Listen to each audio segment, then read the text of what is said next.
comrades engaged him to a point where he accepted that no, you are right. Let's take them at 18. That was also the youth league's position. You can imagine in a meeting where there is Peter Mukawa and Mandela agree that 16 is the way to go. Both of them defeated. In a meeting where the ANC said 16, those people are still young, we need them a little bit mature at 18. That's who President Mandela is. He never suppressed those who disagreed with him. In the meetings of the ANC, when he proposed the armed struggle and all forms of struggle, including when he presented the Mandela Plan, there were those who rejected him. There was a meeting actually where he made a point about the armed struggle. He was rejected. He left. And he started doing his political work, winning people over one by one.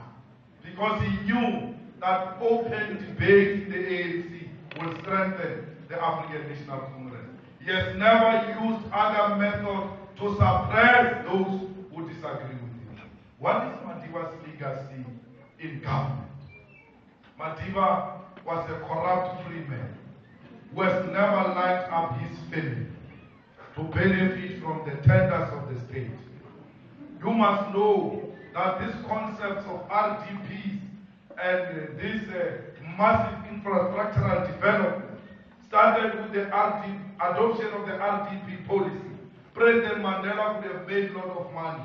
Zinzi could have been a millionaire and relatives in Tunu. But President Mandela knew that his work is not to benefit the family. Unlike today, what we have a man here who has lined up all his children, President Zuma,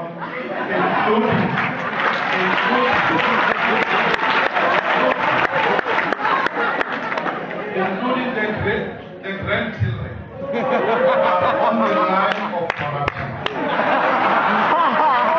But his children and his grandchildren, him, the man, he has got an unanswered question of corruption. That corruption case that related to arms deal, he has never answered that question. But Madiba, when he was called to court, he went to court. He never mobilized us to go with him to court. That's the biggest difference. Mandela goes to court alone because he knows that we are all answerable to the court, and no one is above the law. That's what Madiba was trying to build. Here is the chief. He gets accused of corruption in the arms deal. Instead of calling for investigation against him and opening up, he calls from Shinwa.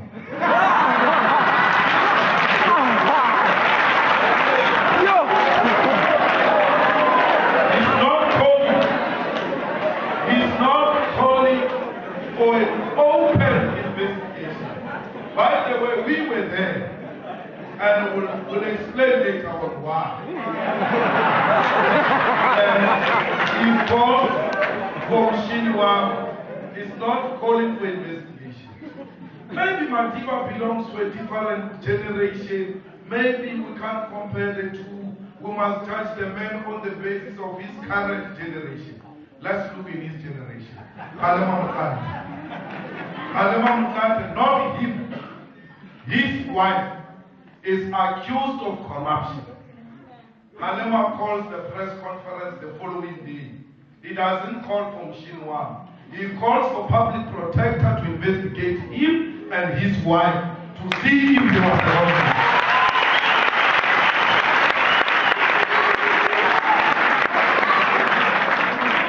That is statesmanship. That is being honorable. That is being a man who takes the office of the president very serious. That is with regard to corruption.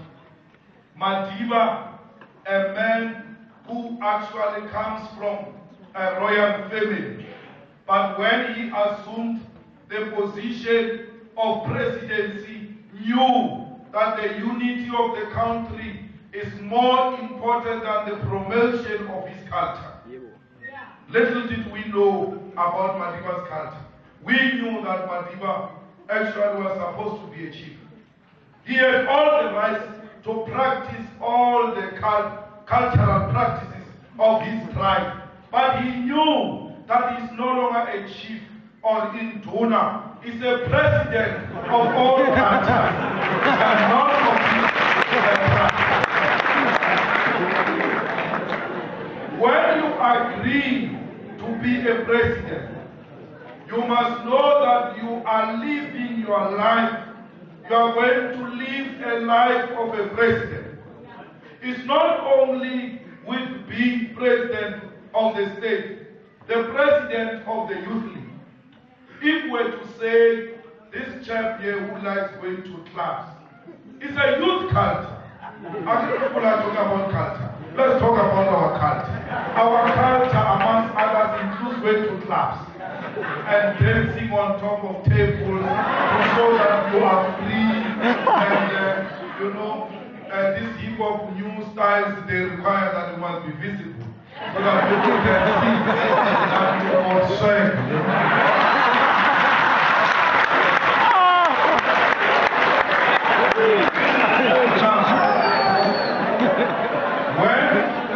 When you are the president of the ANC Youth League, it doesn't matter how much you love people and how much you forswear. All those things they stop. Because members of the Youth League in Cape Town, they will not be proud to read about their president who was dancing on top of a table topless. It's a youth culture. Or you are the president of the Youth League, you want to put your trouser here. It can't be. Once you become president of the Youth League, you live a life of a president of the Youth League. That's what happens when you become a state president. But in this case, President Zuma keeps on bombarding us about his culture and how his culture is very important. And as if that is not enough, he gets married every December.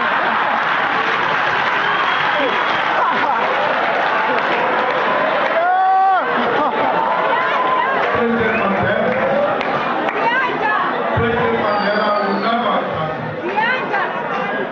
Because President Mandela knew that he must not do things that are going to distract our people from focusing on the main agenda of our government.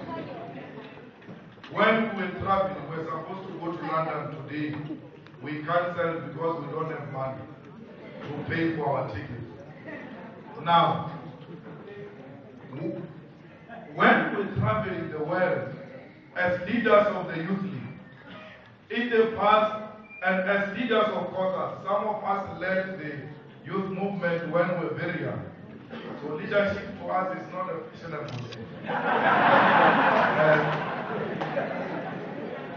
We would go to meetings in different parts of the world.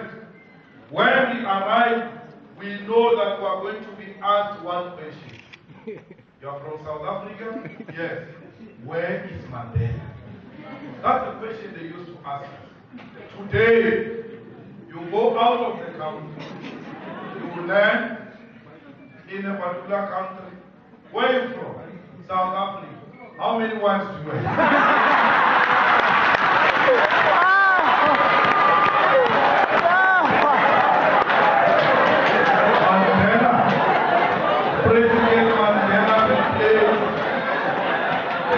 President Mandela replaced with a cultural practice. President Mandela replaced with a cultural practice that undermines the rights of women. This thing of marrying so many women should be questioned in a society where we seek to create a gender equal society. If a man can marry 4, it means even women should be allowed to do the same.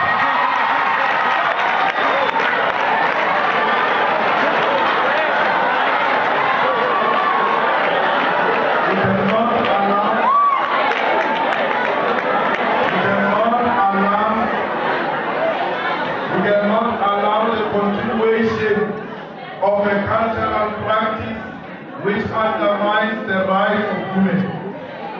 The same thing with Ukutwala is a wrong cultural practice. The same thing with Ukungena is a wrong cultural practice. So those types of practices,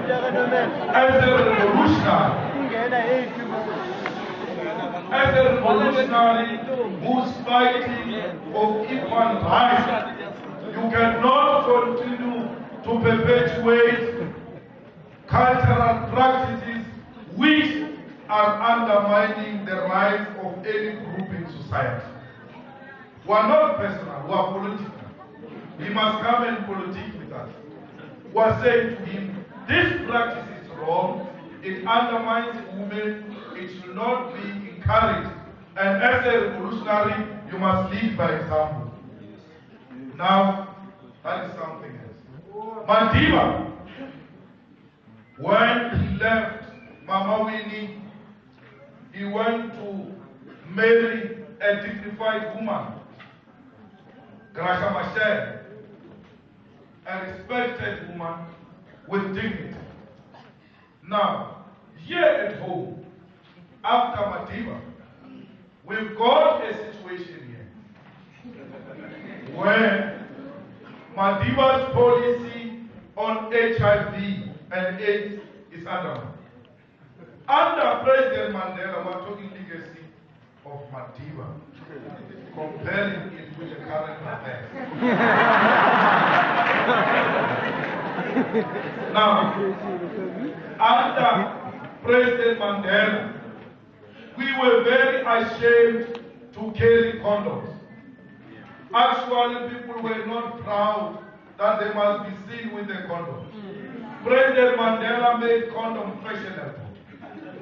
We are all today carrying condoms. And it has gone beyond condoms. We are now competing about the brand.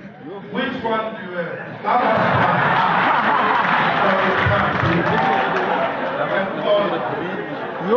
That's the policy of President Mandela. He taught us ABC, abstain, be faithful, condom. And President Mbeki continues with that. And President Zuma was the chair of the AIDS Council of Government, which was spreading this policy of ABC. He goes against the policy he was chairing. He goes and sleeps with a child of a comrade without a condom. And President Zuma knows very well that this child is HIV positive. And that the father of that child was a friend of President Zuma in exile. And this father said to the children, the same thing President Zuma said to his children, that if I die before you, Msholozi, look after my children. And Msholozi said the same thing, if I die before you, look after my children. Those children see President Zuma as a father figure because their father died in the trenches. When they see him, they call him uncle. They say, this is our hope. Our father told us, while he was still with us, that this is a man who will help us when we are in trouble. They see the father in him. He sees a sleeping partner in this dream.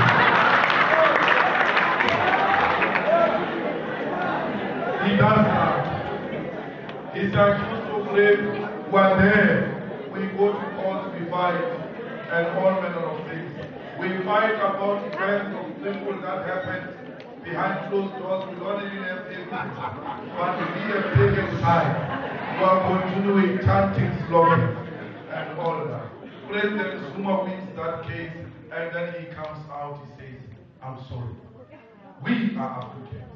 When one of our own says, I've made a mistake, please forgive me, we do that. Yes. Then we close the chapter. No, we are soldiering on. Let's proceed with the revolution.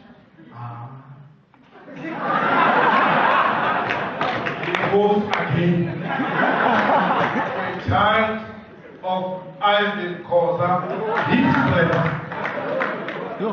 When he goes to Ivan's house, Ivan thinks that my friend is visiting me. And my children are looking after my friend.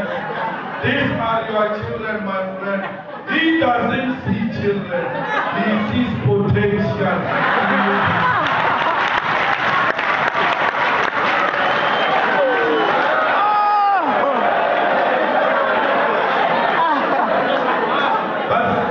That is our president. Now, he votes for the killing of Gaddafi and the removal, rolling of Baku in Cote d'Ivoire. And he says he has got an African agenda.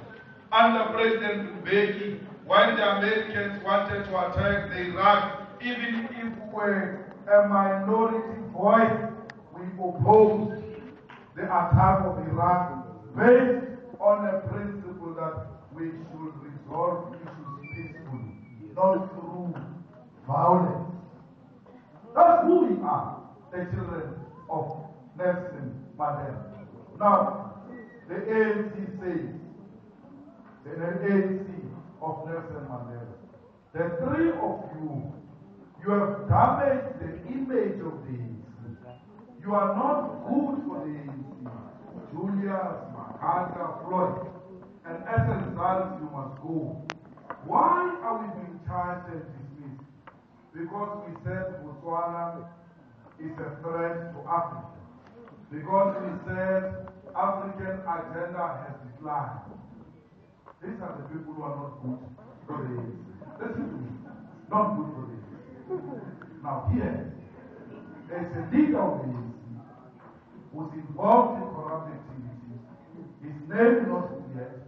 He's a leader of the ANC who has slapped the children of his comrades, and that has never been a problem. He's a leader of the ANC who has acted against the policy of the ANC for a peaceful resolution of conflict. And we can go on and on. These are the two groups. But one, sleeping without condom. Now, you are not good for the image of the ANC. These ones who sleep without condom and do all manner of things, they are very good for the ANC. That's the ANC that we have today. And that is the ANC that must continue to be associated with President Malema.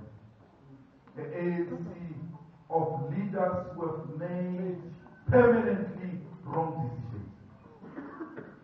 ANC-led government which has changed cabinet every 6 months, which is a confirmation that there is a crisis. The ANC that has not given children books in Limpopo and nobody is held accountable. That is the ANC. The ANC that is fighting corruption, but led by a person who has got a questionable case on corruption. Every time he stands up to speak about corruption, people look the other side. Who's talking? He doesn't have the morality to stand and fight against corruption. We are told that this case was dropped because they listened to the tapes where it was conspired and against him. But those tapes, we were there. Those tapes, there was no conspiracy. In the tapes, is McCarthy and out of the system. They are talking about when to arrest him. They've got a case, by the way. They've got a case. They say they've got prima facie evidence. They want to arrest him. Now, they are not talking about concocting charges against him. They are talking his colleagues. They are talking about when to arrest him. That cannot be a conspiracy. People who are working together, wanting to share ideas with others. You can't say that the heaven airport to drive until he arrives in the New York City of Uganda. You can't say that. Yo. You know? They are talking about that. Nothing more, nothing less. That's what we're told. But where are the tapes? Helen Zille won a case that she must be given the tape within 14 days. Today is 4 months plus. I don't want Helen Zille. I don't like her. I don't want anything to do. But she has won the case. She has won the case. It doesn't matter whether we like it or not. Give her the tape. Yeah. They are not tapes. Yo. President Zuma's robbing of charges was as a result of political pressure. Because we told them, you don't do this, there's going to be trouble. The prosecuting authority must never succumb to any pressure outside legal issues. Doesn't have to care about who they are charging. Whether you are a state president, whether you are a billionaire or not, it doesn't matter. If you have done something wrong, you must be charged. And if we don't do that, we are going to become a banana republic. Why did Mandela go to court when he was a state president and when everybody thought that Madiba should not go to court on that rugby issue? Madiba said, I'm going to court to prove that no one is above the law. That is the Nelson Mandela we know. The Nelson Mandela, the campaigner of nationalization. Madiba spoke about nationalization here in Cape Town after prison. And when he went to World Economic Forum and came back, when he came back, he did not say nationalization will not work. He said, we failed to persuade them about nationalization. He didn't say nationalization will not work, we must leave it. At that time, Madiba was not going to persuade them because balance of forces were not favorable at the time. Now we've seen the emergence of the left, even in countries that we thought were predominantly led by the capitalist system. The balance of forces have tilted in the world. We've got alternative economic superpowers today. And why should you put an argument that says nationalization will not work, the investors will go, they'll go to work? Let me tell you, South Africa and Zimbabwe alone, we command 80% of the world's platinum. They all need platinum. The 20% is scattered all over the world. In a more organized place where you find this platinum at almost areas that are not far from each other is here and Zimbabwe. We, South Africa and Zimbabweans, people can agree that nobody is going to take our platinum. The world will suffer a serious blow. That's the power we have. But people want to talk like we don't have power. If you want to go. You will go and utilize those few reserves you have of platinum to come back. The same way, by the way, they will not be leaving for the first time. When President Mandela became president, they left this country. They said a prisoner can't be a president. Our government is going to collapse. We went for many years, we're going to 20 years now. They came back. Now they are giving us problems. Most of them, they are unemployed. They are standing here at the robots of Cape Town and Johannesburg. Those who made wrong judgments at that time. They are accusing Zimbabwe. They said they are going to leave Zimbabwe. Leave this thing that they are going to leave the sanctions. Even when they announced sanctions against Zimbabwe, they continue to sneak into Zimbabwe to take diamonds and other mineral resources there.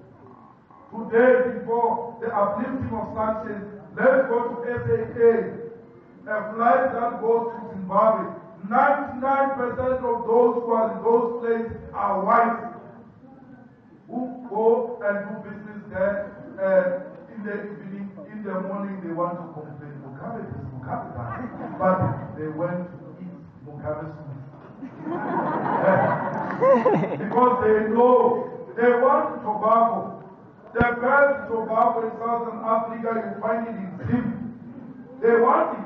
They can't get it anywhere. So they are stuck with us. They need us more than we need them. And by the way, if they leave and want to go and do their business somewhere else, the Chinese are readily available. And the good thing about the Chinese is that when they enter your country, they don't interfere with your political affairs. The best thing about the ones we have today, they also want to influence who must go into government. They are deeply involved in the factions of the ANC. Johan Ruben said the youth league is an irritation. It's like a mosquito in a tent. It needs a doom. That was before we got expelled. Johan Ruben said that. And 6 months down the line, we were expelled. Which is a clear confirmation that our leaders are in the pocket of monopoly capital. Yes. And they are not about to surrender. They all report to the Stellenbosch Mafia. We will never report to the Stellenbosch Mafia. We are going to fight in this country until the Stellenbosch Mafia recognizes that there is an alternative leadership in this country. Because this organization we are going to lead, whether they like it or not, we will never surrender the African National Congress. We will never form a political party. We will die members of the ANC.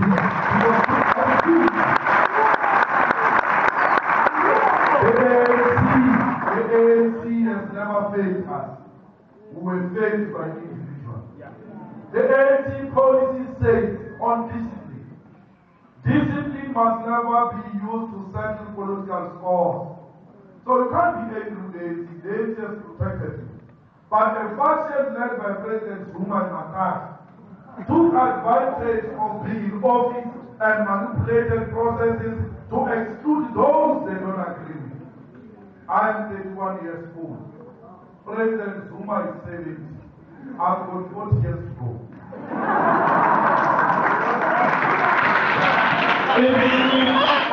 Even if it is after 5 years, or 10 years, or 20 years, this ANC I will lead. And if he still alive,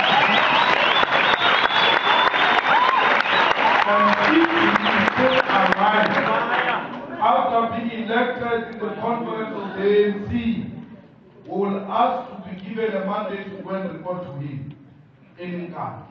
And we'll go to him and say, Comrade President, we are mandated by the organization to come and give you, as required, the report of the conference. These are the results. Thank you very much for living.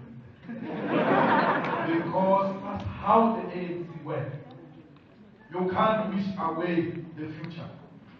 When you ignore the youth, you are deliberately ignoring the future. Yes. We are the future of the African National Congress. We are outside the gate of the ANC. We are waiting for the day they open the gate. We'll go inside. We are not going anywhere. And if there is anybody who's doubting us, we are calling, including President Zuma, we can go and do blood tests. We can do blood tests, and the results will come and confirm that our blood is black, green, and gold. We grew up in the ANC. We don't know any other thing except the African National Congress. And they've tried by all means to isolate us from ANC members. We sleep, we eat, we breathe the same air with members of the ANC. We'll never go anywhere because ANC ANC does not belong to any family. Yes. It belongs to all of you. You are the African National Congress and not the individual. No matter how angry you are, you must never behave like those who went to Hong Kong. They ran away from the battle.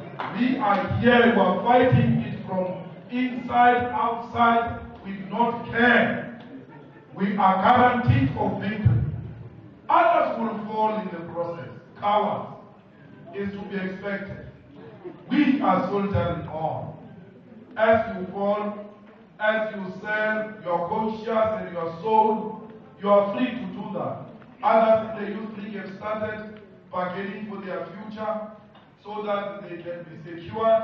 Others are talking in the youth league about salaries and all that. There is no salary in the revolution. It doesn't matter. We are fired for our views, will not get salaries, will not get all the benefits, but we can guarantee you our ideas will never change. It doesn't matter under any circumstances, our ideas will change. Let them do whatever they want to do. We want to die with our souls intact. Because those who sell out, their souls are traveling them. Every time they sleep at night, their souls remind them that, by the way, sleeping here is a sellout. We have no problem with our souls. We are inspired by the poor. We are inspired by the squatter camps that we have passed between the airport and this beautiful city of Cape Town. As long as our people still stay in those conditions, we have no reason to surrender. We don't have to stay in the shacks to know the pain of the shacks because we have never heard about poverty. We have lived poverty. We know what it means to go and sleep without food. We know what it means to go to school, you come back during prayer, there is no food. That is the pain which makes us to be committed to this revolution.